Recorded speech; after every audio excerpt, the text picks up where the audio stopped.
Good morning to all. स्वागत है आपका KVS RO दिल्ली लाइव में। मैं AK सिंह, थोड़ा लेट हो गया आज मैं, कनेक्टिविटी पुअर है इसके चक्कर में, लेकिन अपना स्पीड मेंटेन रखेंगे। हमारा टॉपिक्स बेटा कॉलिगेटिव प्रॉपर्टी चल रहा है। एक क्वेश्चन फिर मैं आपको डालता हूं और इसका आंसर हम अपने लेक्चर में देंगे कि why anhydrous solid like NaCl और CaCl2 calcium chloride are used to clear snow from roads on hills. फिर से question, why anhydrous salt like NaCl और calcium chloride are used to clear snow from roads on hills.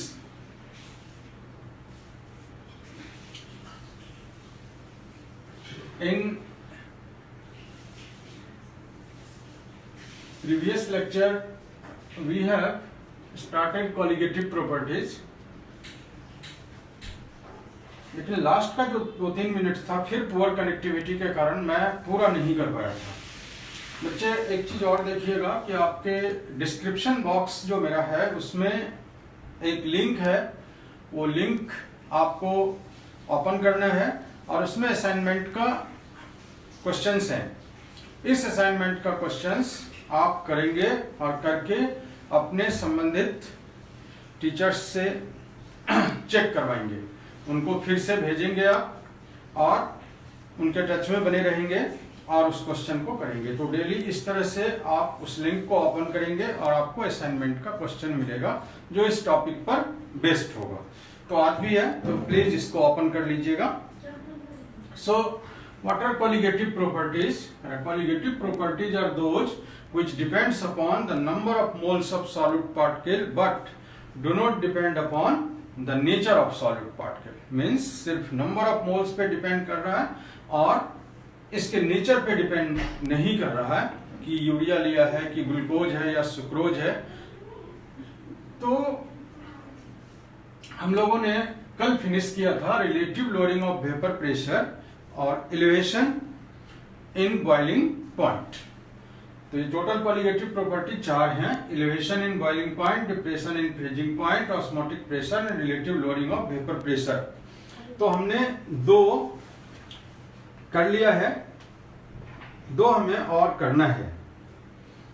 तो आज कौन सा करेंगे हम लोग? पहले स्टार्ट करेंगे डिप्रेशन इन फ्रीजिंग पॉइंट।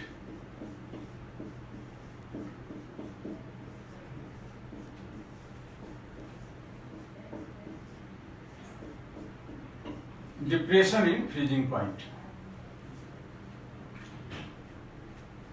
जिस तरह से कल मैंने आपसे एक क्वेश्चन पूछा था कि बताओ बॉइलिंग पॉइंट क्या होता है, फिर मेरा क्वेश्चन वही है कि फ्रीजिंग पॉइंट क्या होता है, और इन दोनों चीज में आप क्या डिफरेंस समझते हैं कि freezing point and depression in freezing point, ये भी अच्छी तरह से समझेंगे।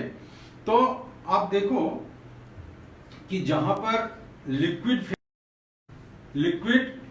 As well as solvent becomes equal,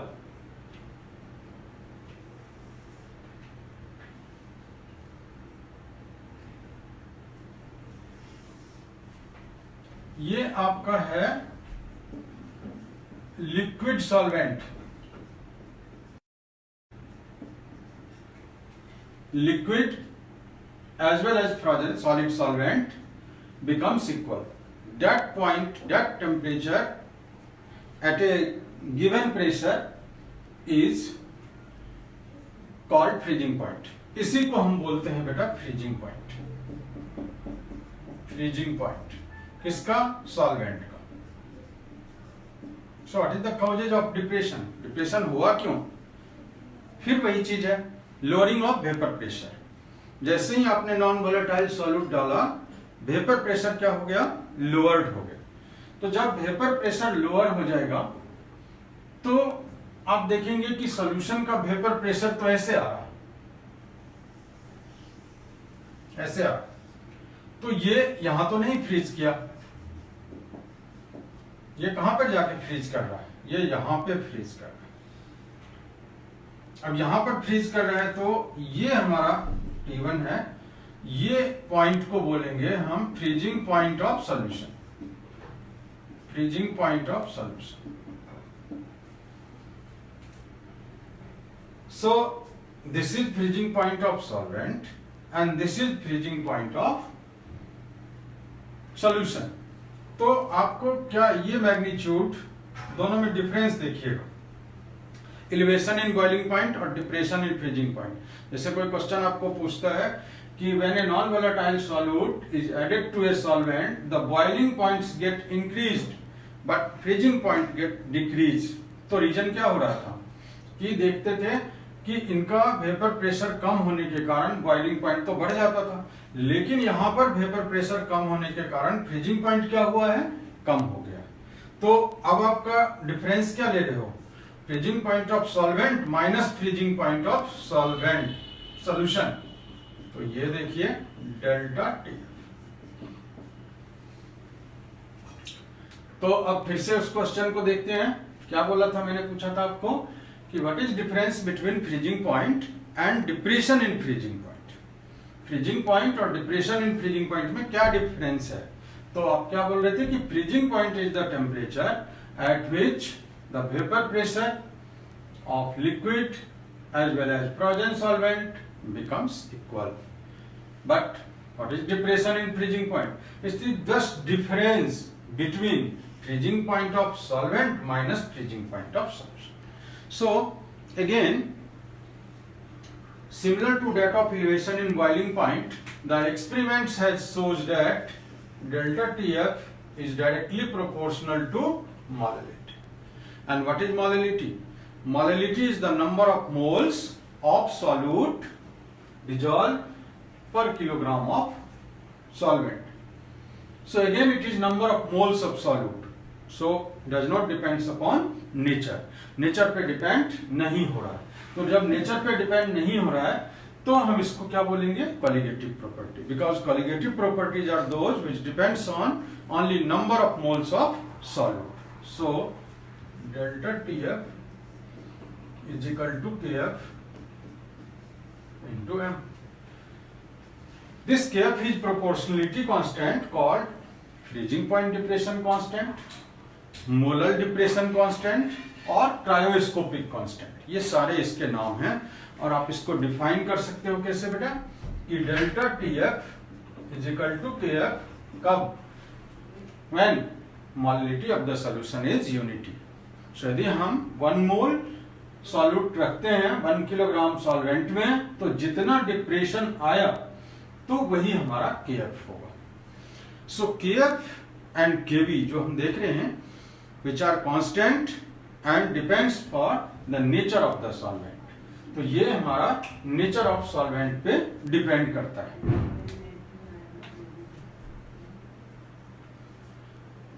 सो अगेन जो लेट ज्वाइन किए हैं उनको एक बार फिर से देखिए बेटा कि ये हमारा फ्रीजिंग पॉइंट है। क्यों इसको हम फ्रीजिंग पॉइंट बोल रहे हैं, क्योंकि लिक्विड सॉल्वेंट और फ्रोजन सॉल्वेंट यहाँ पर दोनों में डायनेमिक इक्विलिब्रियम है, इसीलिए आप कहते हो कि वाटर का फ्रीजिंग पॉइंट क्या है, तो आप बोलते हैं 0 डिग्री सेल्सियस। और हम पूछ देते हैं आइस का मेल्टिंग पॉइंट क्या, तो आप कहते हैं 0 डिग्री सेल्सियस। मतलब यहाँ पर फ्रीजिंग मेल्टिंग दोनों चल रहा है, तो आप इसको बोलते हैं freezing point. But whenever a non volatile solute is added the freezing point gets decreases and this touch the freezing point of solution. यहाँ पर आ रहा है सॉलिड आपका, तो this T1 is freezing point of solution, this T0 is freezing point of solvent. So this difference is called depression in freezing point and it is directly proportional to molality. And again, this may be used for determination of molar mass.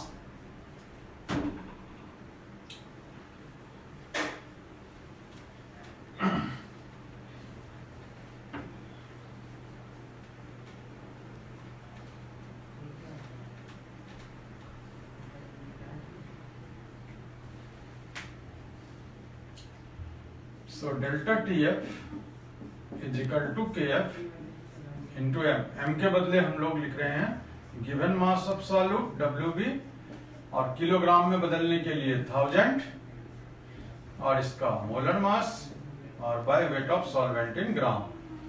तो ये क्या था हमारा depression in freezing point, ये molar depression constant, ये given mass of solute और ये molar mass of solute. यही निकालने के लिए हम इसको, तो आप एमबी को यहां लाएंगे, डेल्टा टीएफ यहां आ जाएगा और आप इसको निकाल सकते हैं वेट ऑफ सॉल्वेंट। तो कल मैं क्वेश्चन भी कर रहा था, वो शायद आप नहीं देख पाए होंगे कनेक्टिविटी के कारण। मैं उसी क्वेश्चन को लेकर दोनों ही चीज समझाने का प्रयास करता हूं आपको कि किस तरह से हमें वो क्वेश्चन निकालना है। क्योंकि क्वेश्चन पूछता है जनरली कि आप बताइए बॉइलिंग पॉइंट ऑफ सॉल्यूशन, आप बताइए फ्रीजिंग पॉइंट ऑफ सॉल्यूशन।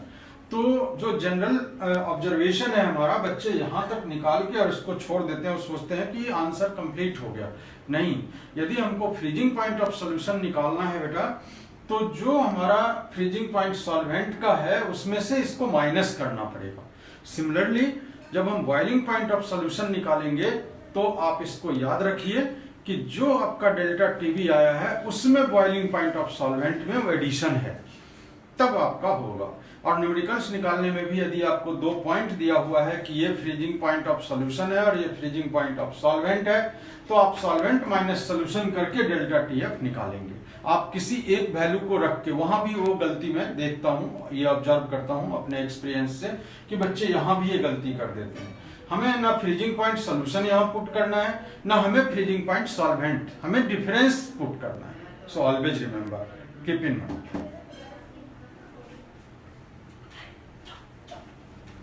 तो पहले हम उस क्वेश्चन को पूरा करते हैं, फिर हम नेक्स्ट टॉपिक पे चलेंगे। क्वेश्चन हमारा था, रिकॉल करिए, कल का क्वेश्चन है कि 36 ग्राम ऑफ ग्लूकोज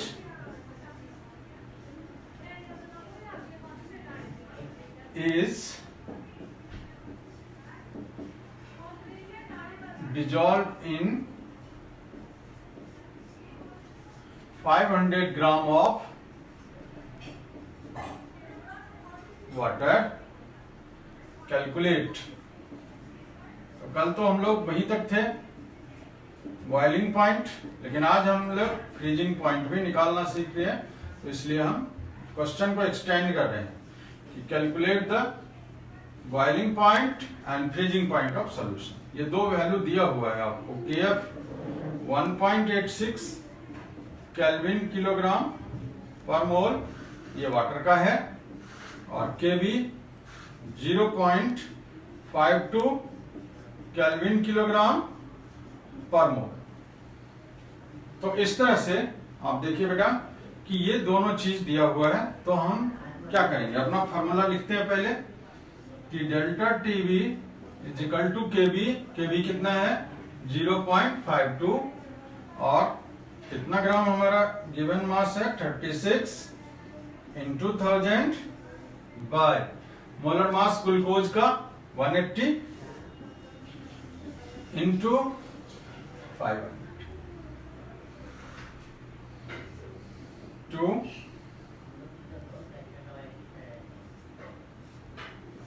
10। तो ये आ रहा है हमारा 0.52 इंटू 0.4। यदि हमको कोई पूछता है कि बॉइलिंग पॉइंट ऑफ सॉल्यूशन क्या है, तो हमारा आंसर होगा बेटा बॉइलिंग पॉइंट ऑफ सॉल्यूशन कितना 373.15। किसका लिया आपने, ये वाटर का आपने लिया है बॉइलिंग पॉइंट, उसमें ये इंक्रीज हुआ तो आपको ऐड करना है। तो ये जो अमाउंट आ रहा है आपका डेल्टा टीवी, ये इंक्रीज करेंगे, साथ में केल्विन लिखेंगे, अब आपका आंसर होगा। तो इस तरह से करना है। अब इसी जगह हमें फ्रीजिंग पॉइंट भी निकालना है, तो फ्रीजिंग पॉइंट कैसे निकालेंगे, तो ये क्लियर हो गया आपको कि ये हमारा केबी का वैल्यू हमने लिया था, ये गिवन मास है जो 36 ग्राम है, ये 1000 फार्मूला में था, 180 ग्लूकोज का मोलर मास लिया है, 500 ग्राम जो था हमारा सॉल्वेंट का वेट था। तो ये निकल कर आया है, ये एलिवेशन इन बॉइलिंग पॉइंट है, but it is not boiling point of solution, always remember. So boiling point of solution क्या है, boiling point of solvent plus elevation in boiling point. चलिए नेक्स्ट चलते हैं। आपका फ्रीजिंग पॉइंट निकालते हैं।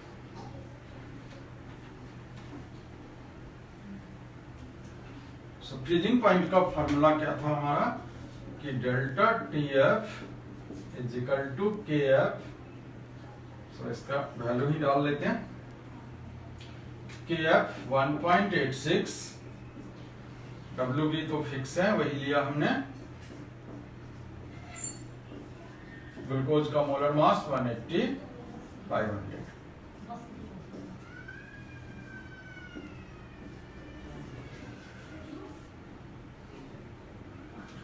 सो ये आ रहा है आपका 1.86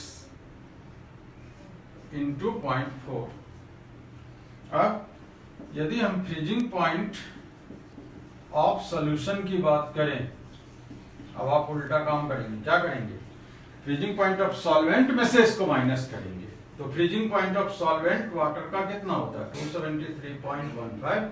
जो भी ये वैल्यू आ रहा है माइनस डेल्टा TF केल्विन लिखना है। तो अगेन आई एम रिपीटिंग, हमने बॉइलिंग पॉइंट में क्या किया था कि सॉल्वेंट में के बॉइलिंग पॉइंट से ऐड कर दिया था, और फ्रीजिंग पॉइंट में क्या करेंगे? हम इसको माइनस कर लेंगे। ठीक है, चलो।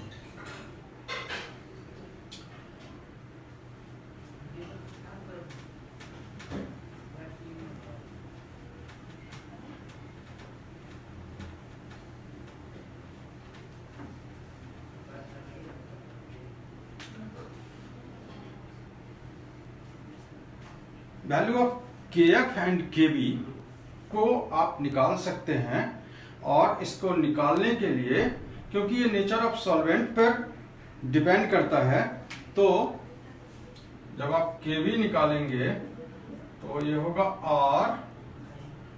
RTB² इंटू ये सॉल्वेंट का मोलर मास और enthalpy of vaporisation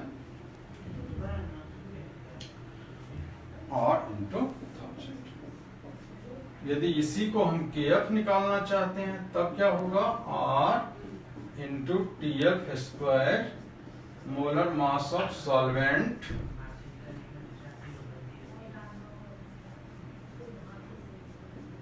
fusion. So अब देखिए, सारा चीज जो बॉइलिंग पॉइंट ऑफ सॉल्वेंट है वो उसके नेचर पे ही डिपेंड करता है, मोलर मास वो उसका फिक्स्ड होता है, और एंथैल्पी ऑफ वेपोराइजेशन उसी लिक्विड की बात कर रहा है कि ये 1 मोल लिक्विड से 1 मोल गैस बनने के लिए जो एंथैल्पी रिक्वायरमेंट है उसको हम एंथैल्पी ऑफ वेपोराइजेशन कहते हैं, और हमारा गैस कांस्टेंट। यहाँ पर ये फ्रीजिंग पॉइंट सॉल्वेंट का ही है, मोलर मास सॉल्वेंट का है, और ये enthalpy of fusion 1 mole solid is converted into their liquid state. So whatever amount energy is required is called enthalpy of fusion. So KF and KB are totally depends upon the nature of the solvent. Next colligative property की बात करते हैं, osmotic pressure.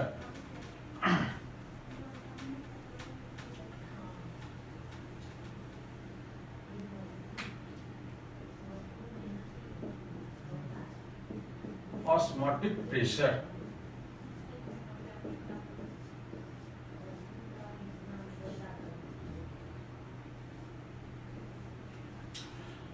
Osmotic pressure की बात करने से पहले थोड़ा सा आपसे बात करेंगे डिफ्यूजन और ऑस्मोसिस, ये दोनों क्या है और आप इसको किस तरह से देख रहे हैं। अभी आप देख रहे हो सोशल डिस्टेंसिंग है, लॉकडाउन है, तो आप पड़ोसी के यहाँ विजिट नहीं कर पाते, नहीं जा पाते हैं, आपका एकदम क्लोज फ्रेंड है वहां भी नहीं जा पाते। लेकिन पड़ोसी के घर यदि प्रेशर कुकर में सीटी बजती है तो आपको पता लग जाता है कि आज दाल कौन सा बन रहा है, कैसे बन रहा है, क्या प्रोसेस है, डिफ्यूजन है। ये जहां पर कंसंट्रेशन हायर था उसका, उससे आपकी तरफ आया लोअर कंसंट्रेशन, तो ये क्या है हमारा, ये हमारा है डिफ्यूजन।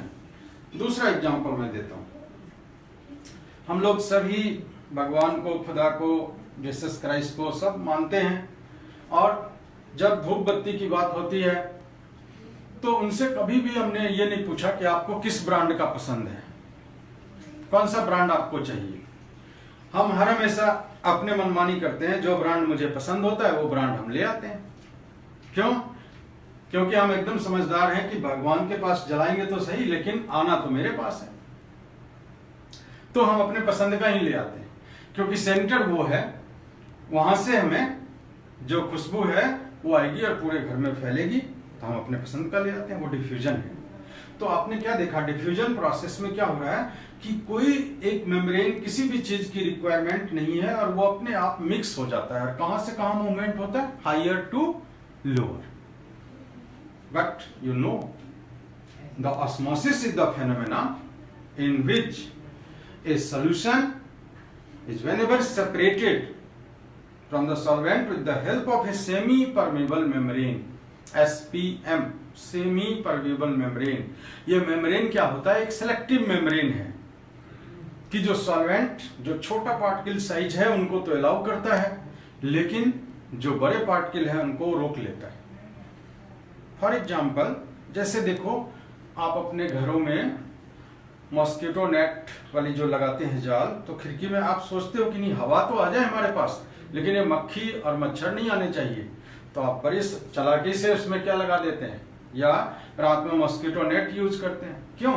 क्योंकि आपको पता है कि इनका साइज तो ये है, तो एयर तो आ जाए लेकिन हमें मक्खी और मच्छर नहीं आए। ठीक इसी तरह से बेटा इसको समझने की जरूरत है कि semi permeable membrane, that membrane which selective allows only the solvent particles which has very smaller in size in comparison to the solute particles, so it allows only solvent particles। तो यदि आप सेपरेट करते हैं तो movement उल्टा होता है। अभी हमने डिफ्यूजन में बोला आपको कि हायर टू लोअर, लेकिन यहां पर लोअर टू हायर, लोअर से हायर की तरफ मूवमेंट होगा, but with the help of semi permeable membrane. तब उसको हम बोलते हैं कि ये प्रोसेस कैसा हो रहा है, तो ऑस्मोसिस हो रहा है।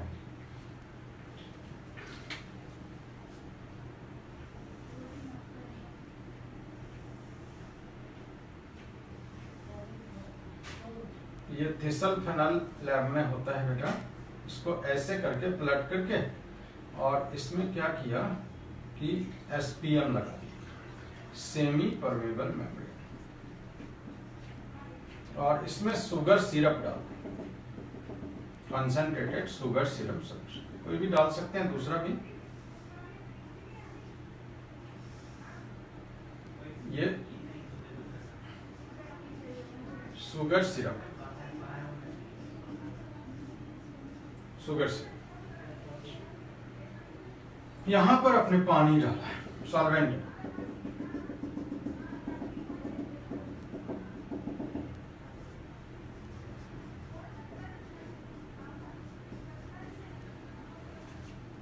तो अभी हमने क्या बोला आपको कि सॉल्यूशन और सॉल्वेंट को यदि आप सेपरेट करेंगे with the help of semi permeable membrane, तो क्या होगा, ये इसका मूवमेंट इधर स्टार्ट हो जाएगा, और जब मूवमेंट स्टार्ट होगा तो इसमें आपका ये सॉल्यूशन का लेवल बढ़ेगा। तो यहां तक ये सॉल्यूशन का लेवल बढ़ गया। आप जानते हो ना बेटा, इसके कारण क्या डेवलप होगा, हाइड्रोस्टैटिक प्रेशर डेवलप होगा। इस हाइट के कारण हाइड्रोस्टैटिक प्रेशर डेवलप होगा। तो जो ऑस्मोटिक प्रेशर को यदि पाई से डिनोट करें तो ये H रो G। H हमारा है हाइट ऑफ द कॉलम, जो हाइट आप देख रहे हैं। जैसे देखते हो ना कि आपका यदि टैंक 4th फ्लोर पे रखा हुआ है और आप नीचे वाले में रह रहे हैं, तो देखिए आपके यहाँ जो प्रेशर बनेगा वो 3rd फ्लोर वाले के यहाँ नहीं बनेगा। तो किसके कारण, हाइट के कारण। रो हमारा डेंसिटी है उस लिक्विड का, और G acceleration due to gravity. तो इसके कारण क्या हो रहा है कि अब इस प्रेशर के कारण यहाँ पे दबाव पड़ रहा है, तो इसको अलाउ नहीं करेंगे वो। अब फर्दर पैसेज जो सॉल्वेंट का है वो चाह रहा है कि और जाए अंदर, नहीं जाने दे, मतलब अब बैलेंस्ड हो चुका है। तो हम ऑस्मोटिक प्रेशर को डिफाइन कैसे करेंगे कि the pressure that just stops the flow of the solvent is called osmotic pressure of the solution and the process of flow of solvent is called osmosis. तो जो एक्सेस प्रेशर आया बेटा, जिसके कारण स्टॉप हो गया, जिसके कारण रुक गया ये ऑस्मोसिस का प्रोसेस, उसी को हम बोलते हैं बेटा osmotic pressure. So osmotic pressure is a colligative property. अब कैसे प्रूफ करोगे आप?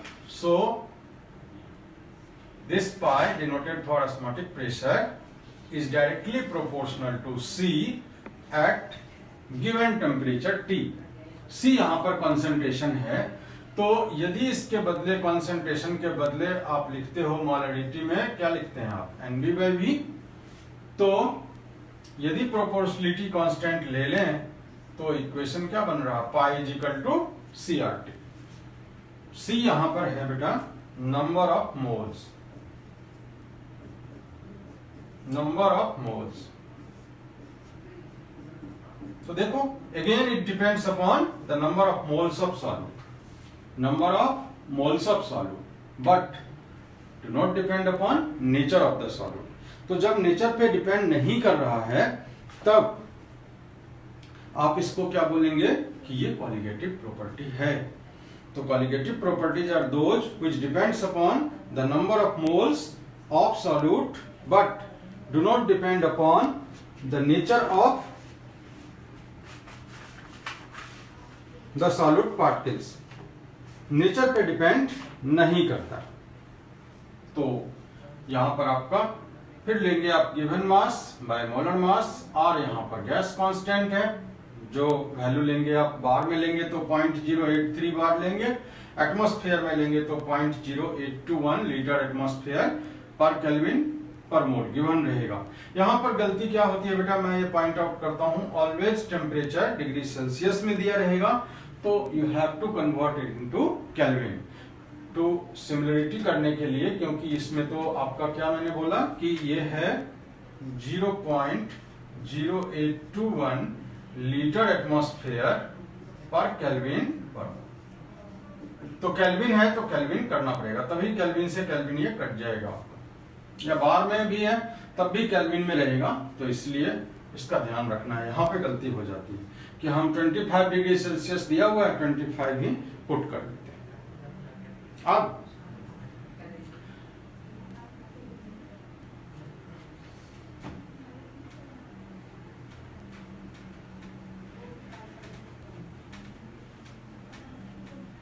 इसका यूज थोड़ा सा देखें, और इस प्रोसेस को फिजिकली समझने के लिए, जैसे एग देखते हो, एग व्हाइट, इसके ऊपर कैल्शियम कार्बोनेट का लेयर होता है. तो यदि आप अंडे को बॉईल कर लीजिए और बॉईल करने के बाद उस लेयर को हटा दो बेटा, और 2 बीकर ले लो या 2 ग्लास घर में ले लो, एक में NaCl वाटर ले लो NaCl में, और एक में प्योर पानी ले लो. तो देखोगे जिसमें आप प्योर पानी लेते हैं ना, वो अंडा आपका फूल जाता है, स्वेल कर जाता है, लेकिन जिसमें आपने NaCl लिया है वो सिकुड़ जाता है. तो ये मूवमेंट के कारण हो रहा है, ऑस्मोसिस के कारण हो रहा है.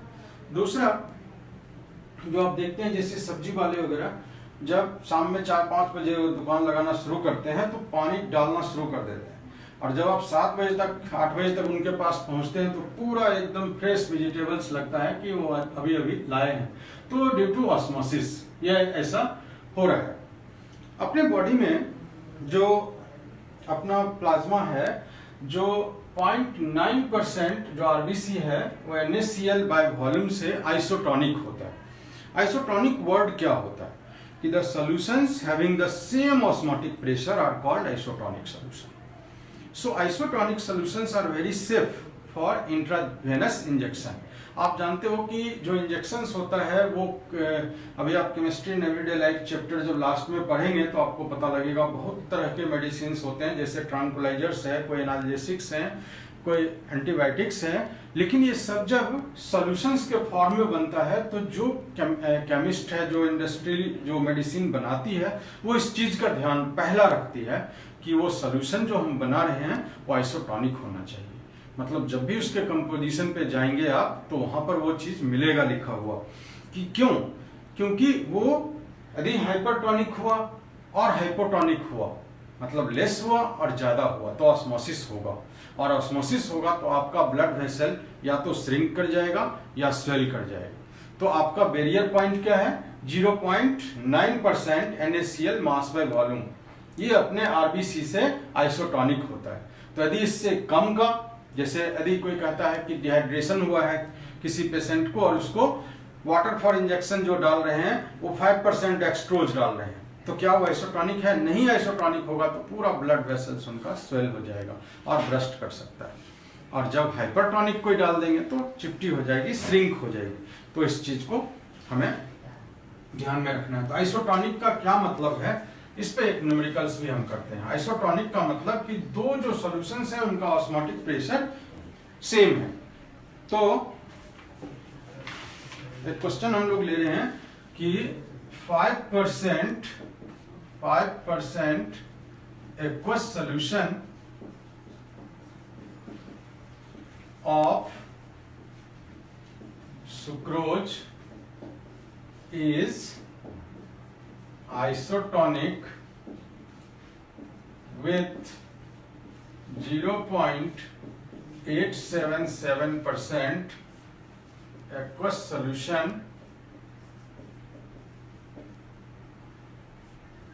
of urea by mass, दोनों by mass है, at a given temperature. Calculate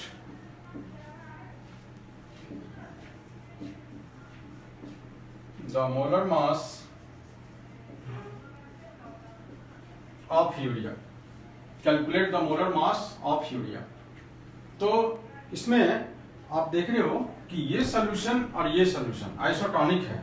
तो आइसोटोनिक में क्या हमने अभी सीखा कि दोनों का ऑस्मोटिक प्रेशर क्या होगा? सेम होगा। सेम कर दिया, ठीक है। टेम्परेचर दोनों के लिए सेम लिखा हुआ है। क्या लिखेंगे इसको आप? तो आइस शुगर को क्या लिखोगे? N sugar into RT/V। इसे क्या लिखेंगे आप? N urea into RT/V। Cancel कर दो इनको दोनों तरफ, यही तो बचा आपके पास। N sugar means W sugar कितना है जी? 5। और मोलर मास कितना सुक्रोज का? 342.877। क्या निकालना है आपको? M urea. So M urea is equal to 342 into 0.877 by 5, ये करीब 59.9 आएगा। तो आप लिख सकते हैं 60 ग्राम पर। तो इस तरह से हम लोग इसको निकाल सकते हैं।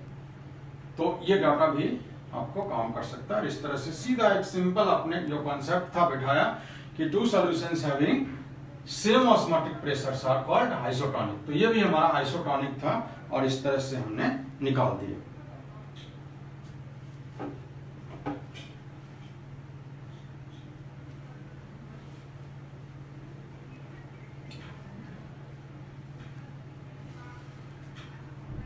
तो क्लियर होगा।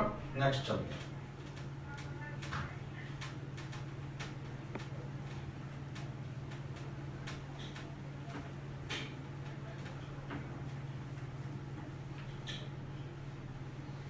बच्चे आपके घर में आरओ लगा होगा, तो आरओ का फुल फॉर्म क्या है? R stand for reverse, O for osmosis. Reverse osmosis. Reverse osmosis का मतलब है कि the direction of osmosis can be reversed when the external pressure applied is more than that of osmotic pressure. आपके घर में वही तो होता है, इलेक्ट्रिसिटी के हेल्प से जो ऑस्मोटिक प्रेशर है उससे ज्यादा प्रेशर वो लगा करके और आपके घर के खारा पानी को मीठा कर देता है। और आप ग्राउंड वाटर से जो कभी कभी पीते हैं पानी, तो मीठा पानी पीते हैं। मीठा पानी इसलिए हो जाता है कि जो सॉल्ट होते हैं उनको तो अलाउ नहीं कर रहा है। तो जब अलाउ नहीं करता है तो आपको सिर्फ पानी मिलता है, लेकिन उसका खामियाजा भी लोग भुगत रहे हैं। आप देख रहे हो ना कि मिनरल्स का हमारे बॉडी में, जो खास करके जो हम लोग अर्बन एरियाज में रहते हैं, तो यदि आप कंपैरिजन कर लो रूरल एरियाज वाले पीपल से, तो उनके पास बहुत सारा मिनरल्स की कमी हो जाती है। इसलिए कि हम शुद्ध पानी पीने के चक्कर में जो एसेंशियल मिनरल्स हैं, डिजॉल्व मिनरल है, उसको भी गंवा देते हैं। तो इसको समझते हैं जरा सा। आ चुका था, ये हाइट बढ़ा था, अब ये प्रोसेस चल रहा है। आपने क्या किया, एक पिस्टन लगाया और इस पे प्रेशर डाल दिया कि ये सॉल्ट पार्टिकल को अलाउ नहीं कर रहा, सॉल्वेंट को तो अलाउ कर देगा। तो आपका जो सॉल्टी वाटर है, सॉल्ट तो रह गया और आपका फ्रेश वाटर आ गया। तो इसमें कौन सा वाटर आ रहा है, फ्रेश वाटर आ रहा है। तो यदि हमको कोई पूछता है कि आरओ का क्या यूज है, तो क्या बोलेंगे, desalination of sea water, means salt को रिमूव करने के लिए हम यूज करते हैं। और इसमें जानते बेटा एसपीएम जनरली क्या होता है, ये 1 मार्क्स में क्वेश्चन पूछ सकता है, जो हमारे घर में बदल के जाते हैं और आपको फोन करते हैं कि आपका तो इतना दिन हो गया, अब आप बदलवाइए इसको। तो क्या होता है, ये सेलुलोज एसीटेट होता है बेटा, जनरली ये सेलुलोज एसीटेट का होता है। और जो कोस्टल एरिया जैसे बड़ोदरा सिटी वगैरह है, वहां पर तो मेन बहुत बड़े बड़े चैम्बर्स बना करके, क्योंकि वहां उनके पास पोर्टेबल वाटर नहीं है, तो सी वाटर को यूज करते हैं। तो डिसैलिनेशन ऑफ सी वाटर में भी यूज करते हैं। हम लोग अपने यहाँ भी जो वो पानी है ग्राउंड वाटर को, उसको हम रिमूव करते हैं।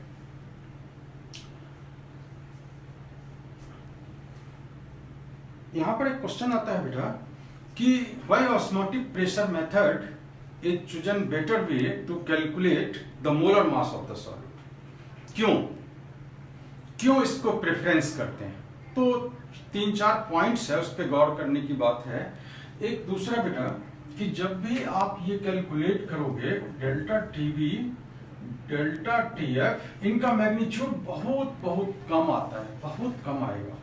तो if magnitude of elevation in boiling point and depression in freezing point is very small, so if the experimental error is